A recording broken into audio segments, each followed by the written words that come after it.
দেশবাসী, সম্মানিত ঢাকাবাসী, আপনারা জানেন যে আমাদের লক্ষ্মীপুর জেলার বশিকপুর ইউনিয়নে আমাদের ঈদের আগে ঈদের পরের দিনে যে নির্মম সন্ত্রাসী কর্মকাণ্ড সংগঠিত হয়েছে তারই শিকার হয়ে আবিদা নামক এই আমাদের মাসুম বাচ্চাটি 6 বছরের এই বাচ্চাটি গুলিবিদ্ধ হয় এবং সে ঢাকা মেডিকেলে এখন চিকিৎসাধীন। আমরা এলাকায় যখন ছিলাম তখন আমরা খোঁজখবর রেখেছি এবং আজকে আমরা মূলত তাকে দেখার জন্যে ঢাকা মেডিকেলে আমাদের এখানে এলাকার নেতৃবৃন্দ লক্ষ্মীপুরের সবাই আমরা ছুটে আসছি। তার মা এখানে আছে।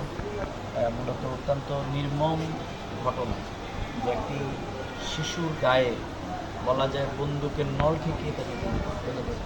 এমনি অ্যাক্সিডেন্টলি মারামারির মধ্যে গুলিবিদ্ধ হওয়ার কথা আমরা শুনেছি, কিন্তু তাকে শরীরের মধ্যে বন্দুক ঠেকিয়ে তাকে হত্যার উদ্দেশ্যে। এটা কত জঘন্যতম অপরাধ। তো এটির জন্য মামলা হয়েছে ইতিমধ্যে এবং ফ্যামিলির পক্ষ থেকে আসামি করা হয়েছে। তাদেরকে অনতিবিলম্বে তাদেরকে গ্রেপ্তার করে, সম্ভবত একজন গ্রেপ্তার হয়েছে শুনেছি, সবাইকে গ্রেপ্তার করে দৃষ্টান্তমূলক শাস্তি আমরা দাবি করছি বর্তমান সরকারের কাছে। এবং এই জাতীয় ঘটনা যাতে আর সংগঠিত না হয় সেজন্য দৃষ্টান্তমূলক শাস্তি নয়, বরং আমাদের আসলে নৈতিক চরিত্রের উন্নয়ন ছাড়া এই জাতীয় হত্যাকাণ্ড বলেন, রাহাজানি বলেন, এই যে শিশুরকে হত্যা করার উদ্দেশ্যে বন্দুকের নল থেকে তার গায়ে গুলি করা, এগুলো আইয়ামে জাহিলিয়াতের বর্বরতাকে উদাহরণ, যেগুলো আজকে ফিলিস্তিনে হচ্ছে, যেগুলো আজকে অন্য জায়গায় হচ্ছে, সেগুলো এখন আমাদের এখানে চলে।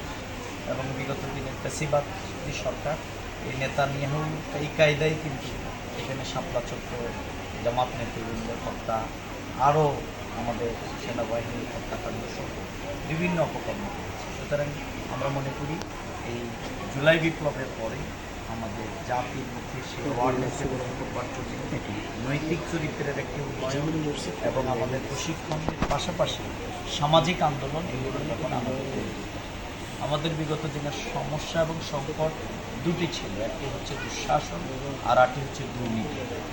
আর এটির হাত থেকে যদি আমাদের মুক্তি পেতে তাহলে আমাদের নৈতিক চরিত্রের বিকাশ ঘটানোর জন্য বিকল্প মাহে রমাদান আমাদের সেটি শিক্ষা দিয়েছিল। দুর্ভাগ্য যে জাতির সেই নৈতিক প্রশিক্ষণের জায়গাটি আমরা দুর্বল করে বরং শাস্তির জায়গাটাকে প্রবল করা চাই। আমরা সেই জায়গা থেকে মনে করি আজকে এই শিশুর উপরে যে নির্মম নির্যাতন অবিলম্বে এই খুনিদেরকে গ্রেপ্তার করা হোক এবং লক্ষ্মীপুরের বিশেষ করে চন্দ্রগঞ্জ সহ এই এলাকায় অতীতের মতেই কিন্তু অস্ত্রবাজরা এবং সন্ত্রাসী কর্মকাণ্ড অব্যাহত। আমি প্রশাসনকে অনুরোধ করব, এখানে চাঁদাবাজি, দলবাজি, দখলদারি সবই কিন্তু অব্যাহত। সুতরাং অনতিবিলম্বে এদেরকে গ্রেপ্তার করা দরকার এবং এই সন্ত্রাসীদেরকে গ্রেপ্তার করে আমাদের এই সমাজে যে অরাজকতা, মানে দুঃশাসনের কবল থেকে, জালেমের কবল থেকে মানুষ মুক্তি পেলে এখন যে জুলুমবাজের কবল থেকে মানুষ মুক্তি পায়নি, সেই জায়গাটিকে নিশ্চিত করা দরকার।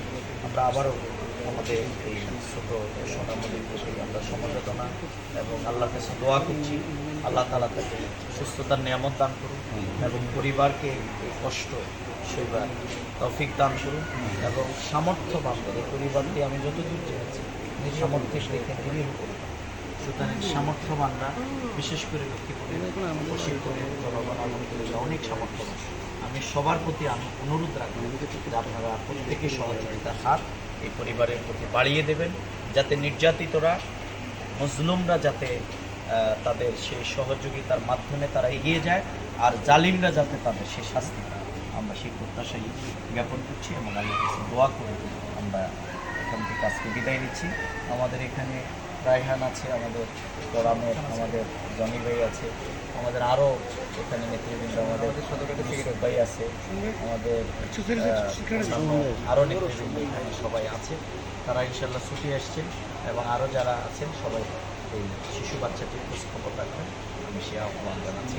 আমরা হসপিটাল কর্তৃপক্ষ এখানে ডাক্তারের সাথে আমি কথা বলেছি, তাদের মাধ্যমেও আমাদের যে মনিটরিং আমরা সেটি অবগত।